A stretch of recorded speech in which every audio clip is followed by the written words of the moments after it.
Hi everyone, welcome back to my channel. എല്ലാവരും സുഖമായിരിക്കുന്നു വിശ്വസിക്കുന്നു. ഞാൻ ഇവിടെ സുഖമായിട്ടിരിക്കുന്നു. നമ്മളിത് ചെയ്യാൻ വേണ്ടി പോകുന്നത് ഒരു QA റോഡ് മാപ്പാണ്. ഞാനിത് കൂടുതലും ഇംഗ്ലീഷ് ചാനൽസാണ് കണ്ടിട്ടുള്ളത്. നമ്മുടെ മലയാളത്തിൽ ഞാൻ അധികം കണ്ടിട്ടില്ല. അപ്പോൾ ഞാൻ ഓർത്ത് നമ്മുടെ ചാനലിൽ തന്നെ ഒന്ന് ചെയ്ത് നോക്കാം. ഓക്കെ, അപ്പോൾ ഇത് നമ്മൾ പറയാൻ വേണ്ടി പോകുന്നത് എങ്ങനെയാണ് സോഫ്റ്റ്വെയർ ടെസ്റ്റർ ആകാൻ പറ്റുന്നത്, അതുപോലെ എന്തൊക്കെ റോൾസ് ആൻഡ് റെസ്പോൺസിബിലിറ്റീസ് ആണ് ഇതിൽ വരുന്നത്. നിങ്ങൾക്കറിയാമല്ലോ, സോഫ്റ്റ്വെയർ ടെസ്റ്റിംഗ് എന്ന് പറഞ്ഞാൽ ഒരു ഡിസ്ക്രിപ്ഷൻ അല്ല, അല്ലെങ്കിൽ ഒരു ജോബ് പ്രൊഫൈൽ മാത്രമല്ല വരിക. അതിന് അണ്ടറിലത്തിന് ഇഷ്ടം പോലെ വരുന്നുണ്ട്. ഇപ്പോൾ ഡേ ബൈ ഡേ ഡെവലപ്മെൻറ്റിൽ ഒരുപാട് ടെക്നോളജീസ് ആൻഡ് ടൂൾസ് വന്നുകൊണ്ടിരിക്കുകയാണ്. അതുപോലെ തന്നെ ടെസ്റ്റിങ്ങിലും വന്നുകൊണ്ടിരിക്കുന്നുണ്ട് അല്ലേ. അപ്പം അത് എന്തൊക്കെ ഡിഫറെൻറ്റ് ടൈപ്സ് ഓഫ് ടെസ്റ്റിംഗ് ഉണ്ട്, അതുപോലെ ഡിഫറെൻറ്റ് സർട്ടിഫിക്കേഷൻസ്, അതുപോലെ ഓരോ റോൾസിനുള്ള ഒരു ആവറേജ് സാലറി എത്രയാണ്, ഇങ്ങനെയൊക്കെയുള്ള കാര്യങ്ങളാണ് ഇന്നത്തെ വീഡിയോ ചെയ്യാൻ വേണ്ടി പോകുന്നത്. അപ്പോൾ ചാനൽ ആദ്യമായിട്ടാണ് കാണുന്നതെങ്കിൽ ഒന്ന് സബ്സ്ക്രൈബ് ചെയ്യുക, ബെല്ലൈക്കൺ പ്രസ് ചെയ്യുക, വീഡിയോസ് ഇഷ്ടപ്പെട്ട ലൈക്ക് ചെയ്യുക, ഷെയർ ചെയ്യുക, കമൻറ്റ് ചെയ്യുക. ഒരു QA എഞ്ചിനീയർ ഏറ്റവും ആദ്യം തന്നെ പഠിച്ചെടുക്കേണ്ടത് മാനുവൽ ടെസ്റ്റിംഗ് ആണ്. ഒരിക്കലും സജസ്റ്റ് ചെയ്യാൻ പറ്റുന്നൊരു കാര്യമല്ല ആദ്യം തന്നെ പോയിട്ട് ഒരു ഓട്ടോമേഷൻ ടെസ്റ്റിംഗ് പഠിക്കുക എന്നുള്ളത്. ആദ്യം നമ്മൾ എന്താണ് ടെസ്റ്റിംഗ് എന്നൊക്കെ അറിയണം. അല്ല, ഡിഫറെൻറ്റ് ടൈപ്സ് ഓഫ് ടെസ്റ്റിംഗ്, അതിന് ചില മെത്തേഡ്സും കാര്യങ്ങളൊക്കെ ഫോളോ ചെയ്യാറുണ്ട്. അതുപോലെ SDLC ഇങ്ങനെയൊക്കെ കുറേ ഡീറ്റെയിൽ ആയിട്ട് കാര്യങ്ങളുണ്ട്. അപ്പോൾ അതൊക്കെ നമ്മൾ ആദ്യം തറവാക്കണം. അതിനായിട്ട് നമ്മൾ മാനുവൽ ടെസ്റ്റിംഗ് ആണ് പഠിക്കേണ്ടത്. ഓക്കെ, മാനുവൽ ടെസ്റ്റിംഗ് എന്ന് പറഞ്ഞാൽ അത് കംപ്ലീറ്റ്ലി ഒരു തിയറി പാർട്ട് തന്നെയാണ്. വളരെ ഈസി ആയിട്ട് തന്നെ പഠിച്ചെടുക്കാൻ പറ്റുന്നതാണ് നമ്മൾ കുറച്ച് ടൈം സ്പെൻഡ് ചെയ്യാന്നുണ്ടെങ്കിൽ. സോ ഫസ്റ്റ് സ്റ്റെപ്പ് എന്ന് പറയുന്നത് തന്നെ മാനുവൽ ടെസ്റ്റിംഗ് ആണ്. ഓക്കെ, ദെൻ സെക്കൻഡ് ആണ് പ്രോഗ്രാമിംഗ് പഠിക്കുക. അതായത് നമ്മുടെ സ്റ്റേജ് എന്ന് പറഞ്ഞാൽ ഒരു ഓട്ടോമേഷൻ ടെസ്റ്റിങ്ങോട്ട് കടക്കാൻ വേണ്ടി പോകുന്നത്. അപ്പോൾ ഓട്ടോമേഷൻ എന്ന് പറയുമ്പോഴത്തേക്കും അറിയാലോ, നമ്മളൊരു പ്രോഗ്രാമിംഗ് ലാംഗ്വേജ് വെച്ചിട്ടാണ് ഓട്ടോമേഷൻ ചെയ്യുന്നത്. സോ നമ്മൾ ഡയറക്റ്റ്ലി ഓട്ടോമേഷൻ ടെസ്റ്റിങ്ങോട്ട് പോകരുത്. പകരം നമ്മൾ ഏത് ലാംഗ്വേജ് യൂസ് ചെയ്തിട്ടാണോ ഓട്ടോമേഷൻ ടെസ്റ്റിംഗ് പഠിക്കാൻ ഉദ്ദേശിക്കുന്നത് ആ ലാംഗ്വേജ് പഠിക്കുക. മീൻസ് ആ പ്രോഗ്രാമിംഗ് തറവാക്കി തന്നെ പഠിക്കുക. അല്ല ജസ്റ്റ് അതിൻ്റെ ഓരോരോ ഡെഫിനിഷൻസും അല്ലെങ്കിൽ തിയറി ആയിട്ട് ചോദിച്ച ആൻസർ പറയാവുന്ന രീതിയിൽ മാത്രമല്ല നോക്കേണ്ടത്. നമ്മൾ അതിൻ്റെ പ്രോഗ്രാമിംഗ് തന്നെ ഞാൻ സ്പെസിഫൈ ചെയ്ത് പറയുന്നു. ആ പ്രോഗ്രാമിങ്ങിൻ്റെ ആ ലോജിക്ക് നമുക്ക് ഡെവലപ്പ് ചെയ്യാൻ പറ്റണം. എങ്കിൽ മാത്രമേ നമുക്ക് ഓട്ടോമേഷനിലോട്ട് കടക്കാനായിട്ട് പറ്റത്തുള്ളൂ. പിന്നെ പൊതുവെ കേട്ടിട്ടുള്ളൊരു എല്ലാവരുടെയും ഒരു മിസ് അണ്ടർസ്റ്റാൻഡിങ് ആണ് ടെസ്റ്റിങ്ങിൽ. ഇപ്പോൾ ഓട്ടോമേഷൻ ടെസ്റ്റിംഗ് ആണെങ്കിൽ കൂടെയും പ്രോഗ്രാമിങ് വലിയ നോളജ് ഒന്നും വേണ്ട, വലിയ കുഴപ്പമൊന്നുമില്ല, നമുക്ക് അങ്ങനെ ചെയ്യാന്നുള്ളത്. പക്ഷെ അത് വെറും ഒരു ഒരു മിഥ്യാധാരണ തന്നെയാണ്. നമ്മൾ പ്രോഗ്രാമിംഗ് തറവായിട്ട് തന്നെ അറിഞ്ഞിരിക്കണം. ഇല്ലെങ്കിൽ നമ്മളെന്താ പറയുക, ഒരു ഓട്ടോമേഷൻ ടെസ്റ്റിംഗ് കടന്നു കഴിഞ്ഞാൽ പിന്നെ നമ്മളവിടെ കിടന്ന് കൈയും കാലിട്ട് അടിക്കേണ്ടി വരും. സോ ഞാൻ സജസ്റ്റ് ചെയ്യുക, ഞാനെന്നല്ല ഒരുവിധം ഈ ടെസ്റ്റിംഗ് വർക്ക് ചെയ്യുന്ന എല്ലാവരും തന്നെ പറയുന്ന ഒരേ കാര്യം, നമ്മൾ പ്രോഗ്രാമിംഗ് തറവാക്കുക എന്നുള്ളതാണ്. ദെൻ പ്രോഗ്രാമിംഗ് നമ്മൾ പഠിച്ചു കഴിഞ്ഞ്, for example Java or Python something അങ്ങനെ പഠിച്ചു കഴിഞ്ഞ ശേഷം നമ്മൾ പോകേണ്ടത് ഒരു ഓട്ടോമേഷൻ ടെസ്റ്റിംഗ് ആണ്. ഓട്ടോമേഷൻ ടെസ്റ്റിംഗ് എന്ന് പറയുമ്പം അതിൽ തന്നെ വെബും ഉണ്ട്, മൊബൈലും ഉണ്ട്. സോ അതിൽ നമ്മൾ ആദ്യം പഠിക്കേണ്ടത് വെബ് ഓട്ടോമേഷൻ ആണ്. വെബ് എന്ന് പറയുമ്പോൾ അറിയാമല്ലോ, നമ്മുടെ വെബ് ആപ്ലിക്കേഷൻസ്, ഒരു ബ്രൗസേഴ്സ് ഓപ്പൺ ചെയ്തിട്ട് എടുക്കുന്ന ആപ്ലിക്കേഷൻസ് ഉണ്ടല്ലോ. ഫോർ എക്സാമ്പിൾ ഇപ്പോൾ Flipkart.com അങ്ങനെയൊക്കെയുള്ള ആപ്ലിക്കേഷൻസ്, അങ്ങനെയുള്ള ആപ്ലിക്കേഷൻസ്, വെബ് ആപ്ലിക്കേഷൻസ് ടെസ്റ്റ് ചെയ്യാനുള്ളതാണ് വെബ് ഓട്ടോമേഷൻ ടെസ്റ്റിംഗ് എന്ന് പറയുന്നത്. സോ അത് പഠിക്കുക. ദെൻ ഫോർത്ത് സ്റ്റേജിലോട്ട് വരുമ്പോഴത്തേക്കുമാണ് നമ്മൾ മൊബൈൽ ഓട്ടോമേഷൻ ടെസ്റ്റിംഗ് പഠിക്കുന്നത്. സോ വെബിന് ശേഷം മൊബൈൽ പഠിക്കുന്നതായിരിക്കും കുറച്ചുകൂടി എളുപ്പം. കാരണം വെബ് പഠിച്ചു കഴിഞ്ഞാൽ നമുക്ക് വളരെ ഈസി ആയിട്ട് തന്നെ മൊബൈൽ ചെയ്യാനായിട്ട് പറ്റും. ദെൻ അതിനുശേഷം നമ്മൾ API ടെസ്റ്റിംഗ് ആണ് പഠിക്കാൻ നല്ലത്. API എന്ന് പറഞ്ഞാൽ ആപ്ലിക്കേഷൻ പ്രോഗ്രാമിംഗ് ഇൻ്റർഫേസ്. സോ ഈ API ടെസ്റ്റിംഗ് എന്ന് പറഞ്ഞാൽ ഒരു എൻ്റയർലി ഡിഫറെൻ്റ് ആയിട്ടുള്ള, അല്ലെങ്കിൽ നമ്മൾക്ക് ഒരു സെപ്പറേറ്റ് ആയിട്ട് തന്നെ പഠിക്കാനുള്ള ഒരു ടോപ്പിക്കാണ് API ടെസ്റ്റിംഗ്. നമ്മുടെ ചാനലിൽ ചെയ്യുന്നതായിരിക്കും. പക്ഷേ ഇപ്പോൾ ഉടനെ ഉണ്ടാകത്തില്ല. കാരണം നമുക്കിപ്പം കുറച്ച് ഇൻകംപ്ലീറ്റ് ആയിട്ട് നിൽക്കുന്ന കുറച്ച് ടോപ്പിക്സ് ഉണ്ട്. അത് ബാക്കിയോടെ കംപ്ലീറ്റ് ചെയ്ത് തീർക്കണം. ദെൻ നമ്മൾ അതിന് ശേഷം മാക്സിമം ട്രൈ ചെയ്യും എത്രയും പെട്ടെന്ന് സ്റ്റാർട്ട് ചെയ്യാനായിട്ട് API ടെസ്റ്റിംഗ് തുടങ്ങുന്നതായിരിക്കും. ഓക്കെ, സോ API എന്ന് പറഞ്ഞാൽ ആപ്ലിക്കേഷൻ പ്രോഗ്രാമിംഗ് ഇൻ്റർഫേസ് ആണെന്ന് പറഞ്ഞു. എന്താണ് അതിൻ്റെ യൂസ് എന്ന് പറഞ്ഞിട്ടുണ്ടെങ്കിൽ, നമ്മുടെ കമ്പ്യൂട്ടർ ഞാൻ ഉദ്ദേശിക്കുന്നത് ഹാർഡ്വെയർ അല്ല കേട്ടോ. നമ്മുടെ സോഫ്റ്റ്വെയർ, ഒരു ആപ്ലിക്കേഷൻ, ഒരു ബാങ്കിങ് ആപ്ലിക്കേഷൻ ആണെന്ന് വെച്ചോ, അതിൽ പല മൊഡ്യൂൾസ് തമ്മിൽ കണക്ഷൻസ് വരുന്നുണ്ടല്ലേ. സോ ആ കണക്ഷൻസിന് വേണ്ടിയുള്ള ആ ഒരു ഇൻ്റർഫേസിന് പറഞ്ഞ പേരാണ് APIs എന്ന് പറയുന്നത്. അപ്പോൾ API ഡെവലപ്പേഴ്സ് ഡെവലപ്പ് ചെയ്യുന്നു. അപ്പം ഡയറക്റ്റ്ലി നമുക്ക് നമ്മുടെ ആപ്പുമായിട്ട് കോൺഫിഗർ ചെയ്യാൻ പറ്റത്തില്ല. പകരം നമ്മൾ ടെസ്റ്റ് ചെയ്യണം അത് പ്രോപ്പറായിട്ടാണ് വർക്ക് ചെയ്യുന്നത്. ഒരു API റിക്വസ്റ്റ് കൊടുക്കുമ്പോഴത്തേക്കും അതിൻ്റെ റെസ്പോൺസ് നമ്മൾ എക്സ്പെക്ട് ചെയ്യുന്ന രീതിയിലാണ് കിട്ടുന്നത്. ഇങ്ങനെയൊക്കെയുള്ള വെരിഫിക്കേഷൻസ് പെർഫോം ചെയ്യുന്ന പ്രോസസ്സാണ് API ടെസ്റ്റിംഗ് എന്ന് പറയുന്നത്. അതിനടുത്ത് ഡിഫറെൻറ്റ് ടൂൾസ് ഒക്കെ നമ്മൾ യൂസ് ചെയ്യുന്നുണ്ട്. ദെൻ അത് പഠിക്കുക. ആഫ്റ്റർ ദാറ്റ് 6th സ്റ്റേജായിട്ട് നമ്മൾ പെർഫോമൻസ് ടെസ്റ്റിംഗ് പഠിക്കുക. പെർഫോമൻസ് ടെസ്റ്റിംഗ് എന്ന് പറഞ്ഞാൽ എന്താ, നമ്മുടെ ആപ്ലിക്കേഷൻ്റെ നോൺ ഫങ്ഷണാലിറ്റീസ് എന്ന് പറഞ്ഞാൽ ലോഡ്, സ്ട്രെസ്സ്, സെക്യൂരിറ്റി, ഇങ്ങനെയൊക്കെയുള്ള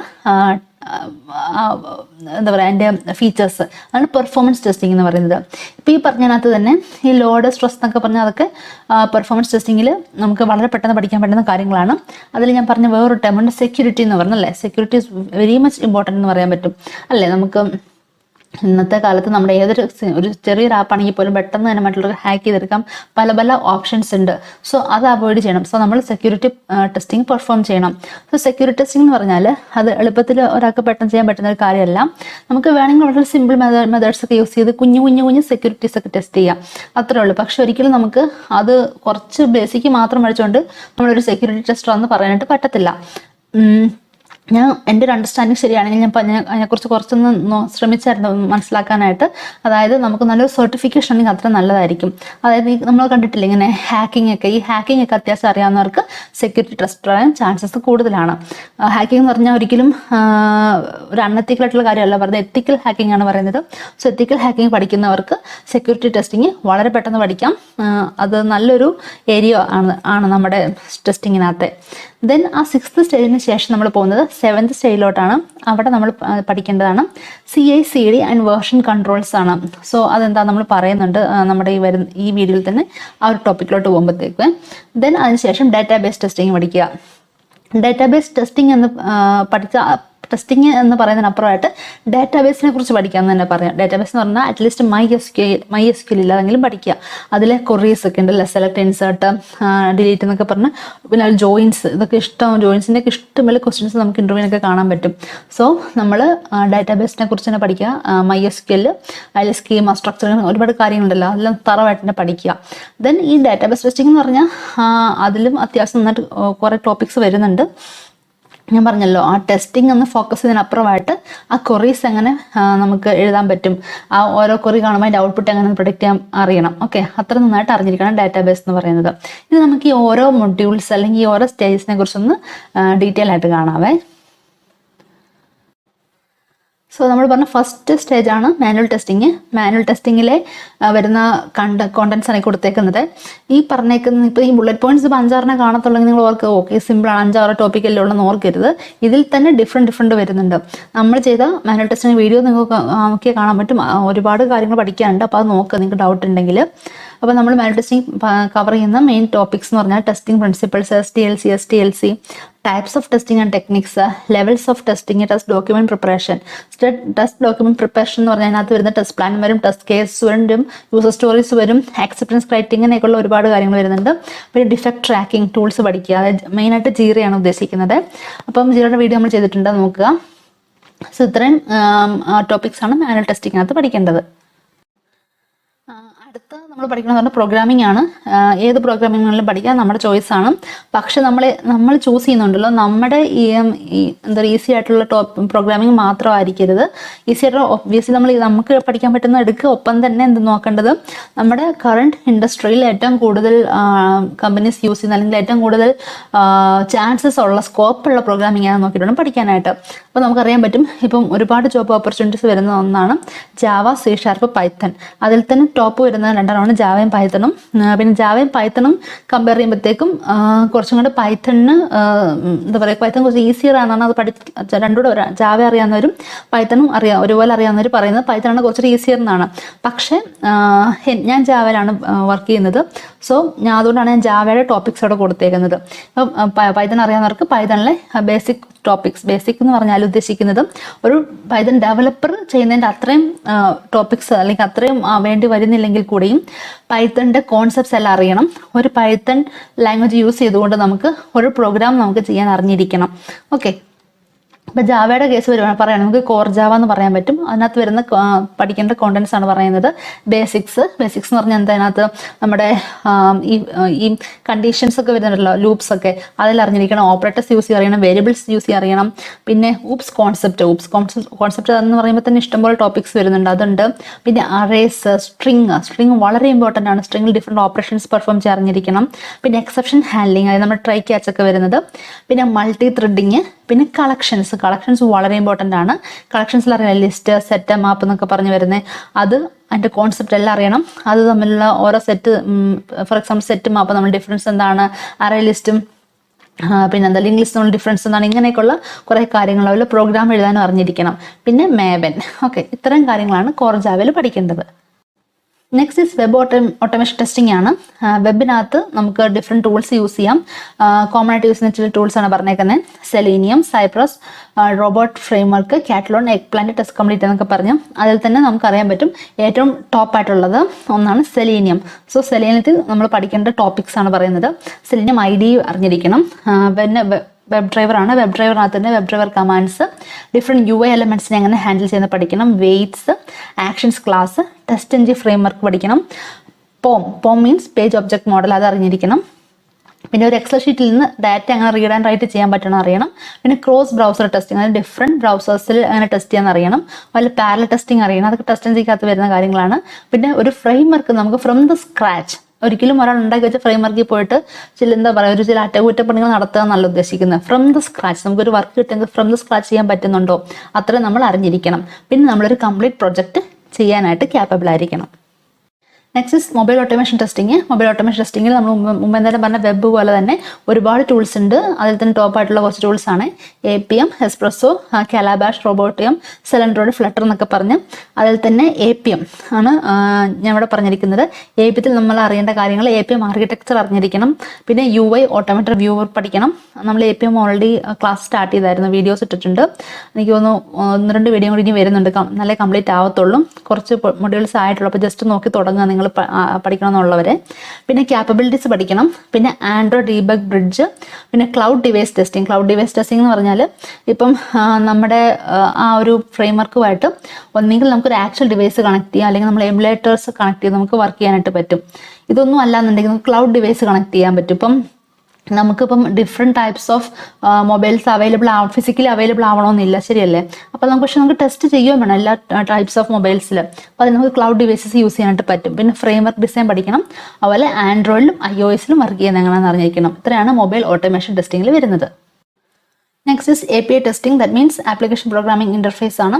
അവിടെ ഒരുപാട് ടൂൾസ് ഉണ്ട്, like Postman, Soap UI, Swagger, RestAssured, JMeter, Soap UI already നമ്മൾ മെൻഷൻ ചെയ്തു. പിന്നെ കാറ്റലോൺ സ്റ്റുഡിയോ, പിന്നെ റെഡി API, ഇങ്ങനെയൊക്കെയുള്ള കുറേ ടൂൾസ് അവൈലബിൾ ആണ്. ഇതിൽ ഒരിക്കലും ഞാൻ ഇന്ന ഒരെണ്ണം മാത്രമല്ല ഇന്ന ഒരെണ്ണം പ്രിഫർ ചെയ്യാമെന്ന് പറയാൻ പറ്റില്ല. കാരണം മാക്സിമം എത്രത്തോളം പഠിക്കാൻ പറ്റുന്ന അത്ര നല്ലതായിരിക്കും. മെയിനായിട്ട് പറയുകയാണെങ്കിൽ ഞാൻ സജസ്റ്റ് ചെയ്യുക, ഉറപ്പായിട്ട് നിങ്ങൾ പഠിക്കേണ്ടതാണ് പോസ്റ്റ്മാൻ അറിഞ്ഞിരിക്കണം, ജെമീറ്റർ അറിഞ്ഞിരിക്കണം, പിന്നെ soap UI and ready API. ഇത്രയും നിങ്ങൾ മസ്റ്റായിട്ട് അറിഞ്ഞിരിക്കണം. ഇപ്പം നിങ്ങൾ റെസ്യൂമേൽ API ടെസ്റ്റിംഗ് എന്നൊരു കാര്യം ആഡ് ചെയ്യുന്നുണ്ടെങ്കിൽ ഒബ്വിയസ്ലി നിങ്ങൾ ഇത്തരം പറഞ്ഞ കാര്യങ്ങൾ, അതായത് Postman, Soap UI, Ready API and JMeter, ഇത്തരം കാര്യങ്ങൾ അറിഞ്ഞിരിക്കണം. അതിൽ നമുക്ക് ട്യൂട്ടോറിയൽസ് നോക്കി അറിയാൻ പറ്റും. അതിലെ കംപ്ലീറ്റ് ടോപ്പിക്സ് എല്ലാം തന്നെ പഠിക്കണം. ഓക്കെ, അല്ലാതെ നമുക്ക് കുറച്ച് ടോപ്പിക്സ് മാത്രം എടുത്തിട്ട് ഇത് മാത്രം ബേസിക് അറിഞ്ഞിരിക്കുക എന്ന് പറയാനായിട്ട് പറ്റത്തില്ല. നെക്സ്റ്റ് ഇസ് പെർഫോമൻസ് ടെസ്റ്റിംഗ് ആണ്. അവിടെ വരുന്ന ടൂൾസ് ആണ് ജെമീറ്റർ, ലോഡ് റണ്ണർ, നിയോലോഡ്, ബ്ലേസ്മീറ്റർ, ഗാറ്റ്ലിംഗ്. ഇതൊക്കെ നമ്മുടെ ടൂൾസ് അവൈലബിൾ ആണ് ഫോർ പെർഫോമൻസ് ടെസ്റ്റിങ്ങിൽ. അതിൽ ഏറ്റവും ടോപ്പ് വരുന്ന 2 ടൂൾസാണ് ജെമീറ്ററും ലോഡ് റണ്ണറും. അത് രണ്ടും മസ്റ്റായിട്ട് പഠിച്ചിരിക്കണേ. നെക്സ്റ്റ് പഠിക്കേണ്ടതാണ് CI/CD and version control. CI/CD എന്ന് പറഞ്ഞാൽ continuous integration and continuous delivery എന്നാണ്. ഇത് നമ്മൾ കൂടുതൽ കേട്ടേക്കുന്ന ഡെവോപ്സ് ചെയ്യുന്ന ആൾക്കാരാണ് കൂടുതൽ യൂസ് ചെയ്യുക. പക്ഷെ നമ്മൾ ടെസ്റ്റിങ്ങിലും ഇത് ആവശ്യമായി വരുന്നുണ്ട്.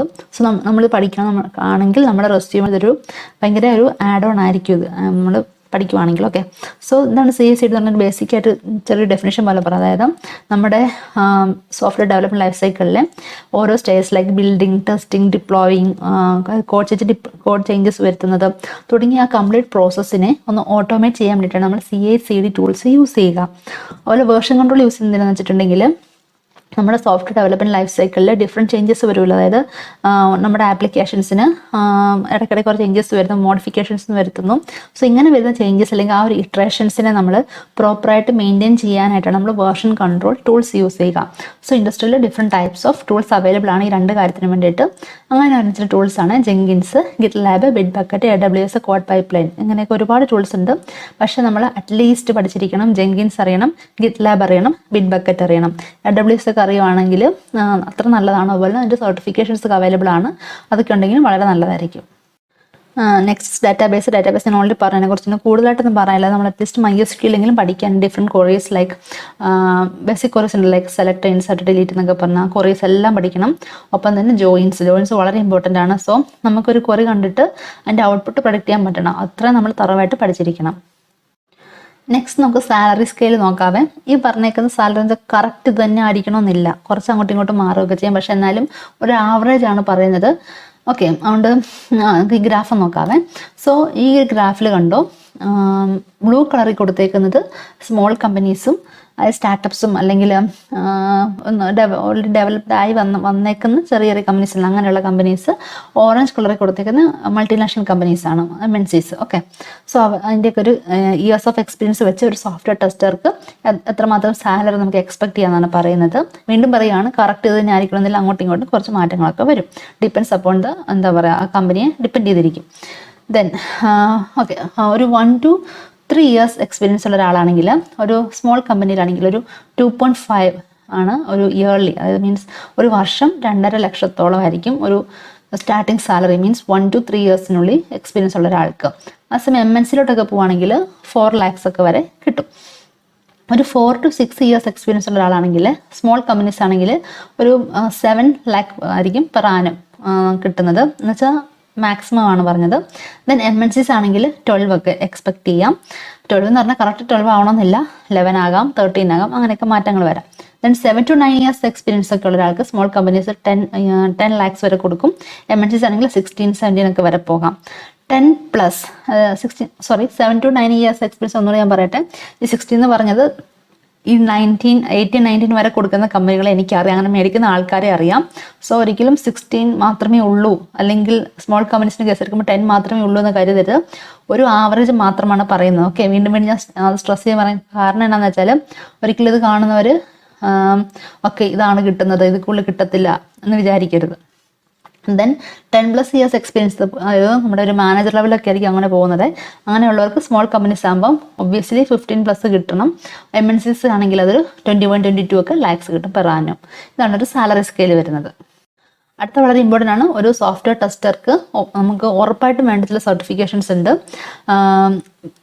ISTQB ആണ് ഏറ്റവും മോസ്റ്റ് ഇമ്പോർട്ടൻറ്റ്, അതെല്ലാവരും കേട്ടിട്ടുള്ളൊരു സർട്ടിഫിക്കേഷനാണ്. അതിൻ്റെ വീഡിയോസ് നമ്മൾ ചെയ്തിട്ടുണ്ട്, അതങ്ങനെ നമുക്ക് പാസ്സാകാം. അതിൻ്റെ ഡിഫറെൻറ്റ് മൊഡ്യൂൾസ് നമ്മൾ കവർ ചെയ്തിട്ടുണ്ട്. ആ വീഡിയോസ് ഒന്ന് നോക്കുക, പഠിക്കണം എന്നുള്ളവർ. ഈ ISTQB അല്ലാണ്ട് തന്നെ വേറെ കുറേ സർട്ടിഫിക്കേഷൻസ് ഉണ്ട്. അത് മിക്കതും തന്നെ എല്ലാം തന്നെ ഒരു ഇൻ്റർനാഷണൽ ലെവൽ സർട്ടിഫിക്കേഷൻ ആണ് അതെല്ലാം. പക്ഷെ കുറച്ചൊരു കോസ്റ്റ്ലി ആയിരിക്കും ISTQB വെച്ച് നോക്കുമ്പോഴത്തേക്ക് അതാ വരുന്നത്. ആ ഡിഫറെൻറ്റ് ടൈപ്സ് ഓഫ് സർട്ടിഫിക്കേഷൻസിനെ കുറിച്ച് ഡീറ്റെയിൽ ആയിട്ട് ഞാൻ വേറൊരു വീഡിയോ ചെയ്തിട്ടുണ്ട്. ഓക്കെ, അതിൻ്റെ എല്ലാം ലിങ്ക് ഞാൻ താഴെ കൊടുക്കാം കേട്ടോ. അപ്പോൾ നിങ്ങൾക്ക് സംശയം ഉണ്ടെങ്കിൽ നോക്കാം. സോഫ്റ്റ്വെയർ ടെസ്റ്റിംഗ് എന്ന് പറഞ്ഞാൽ ഒരിക്കലും ഒരു സോഫ്റ്റ്വെയർ ടെസ്റ്റ് എന്ന് പറയുന്ന ആ ഒരു പർട്ടിക്കുലർ റോൾ മാത്രമല്ല, അതുമായി ബന്ധപ്പെട്ട അങ്ങോട്ടും ഇങ്ങോട്ടും ഡിഫറെൻറ്റ് റോൾസ് ആൻഡ് നെയിംസ് വരുന്നുണ്ട്. അത് നമ്മൾ ഒരു എന്താ പറയുക, ഓവറോൾ നമുക്കൊരു QA റോൾ എന്ന് പറയാം. സോ QA റോൾസ് എന്തൊക്കെയാണെന്ന് നോക്കാവേ. ഒന്ന് automation tester, test analyst, performance tester, QA lead, QA manager. ഇതൊക്കെയാണ് ഈ QA എന്ന് പറഞ്ഞാൽ അത് ക്വാളിറ്റി അഷുറൻസുമായി ബന്ധപ്പെട്ട് വരുന്ന ജോബ് റോൾസ്. സത്യം പറഞ്ഞാൽ ഇതിലെല്ലാത്തിലും നമ്മൾ ചെയ്യുന്ന വർക്ക് എന്ന് പറഞ്ഞാൽ ഓൾമോസ്റ്റ് സെയിം തന്നെയാണ്, പ്രത്യേകിച്ച് ഡിഫറൻസ് ഒന്നുമില്ല.